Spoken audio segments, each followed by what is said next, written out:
Toujours invaincu à domicile depuis le début de la saison, Lyon reçoit Castres fraîchement entré dans le top 6 après sa victoire bonifiée face à Toulon lors de la dernière journée. Un CO qui semble monter en puissance depuis quelques matchs et qui monopolise le ballon en début de partie, empêchant par la même occasion les Rodaniens de développer leur jeu. Sur ce plaquage, Tuifua se met à la faute et donne la possibilité à Geoffrey Palisse d'inscrire les premiers points de ce match. Le buteur de Castres ne tremble pas, 3-0 pour les hommes de Christophe Furios après 12 minutes de jeu. De quoi ravir les supporters tarnais.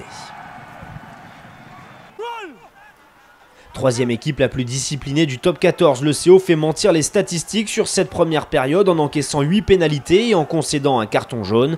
Mené 9-3, Castres tente tout de même de réagir juste avant la pause. Sur ce très beau mouvement initié par Cocotte, Smith illumine le Matmut Stadium de sa classe et Serge Jelonche qui inscrit le premier essai de la soirée pour son équipe, son premier en top 14.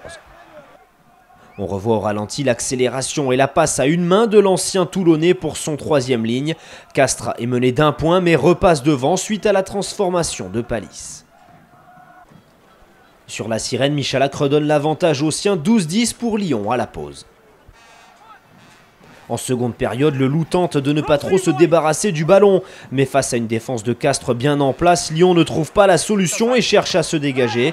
Sur ce ballon sorti par Michalak pour son demi d'ouverture, c'est le briscard Rory Cocotte, titularisé à la place d'Antoine Dupont, qui contre le ballon et file à l'essai.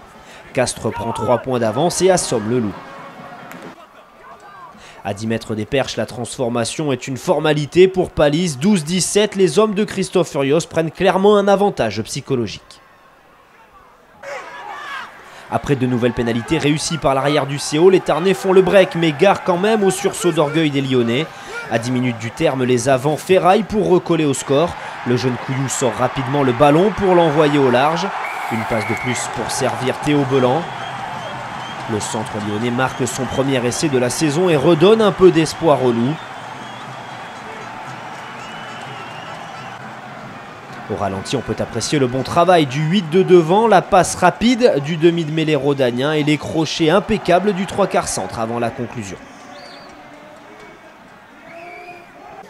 Malgré la transformation, Lyon s'incline 19-23 sur sa pelouse, son premier revers à domicile en top 14 depuis avril 2015. De son côté, Castres consolide sa place dans les 6 et confirme sa forme actuelle.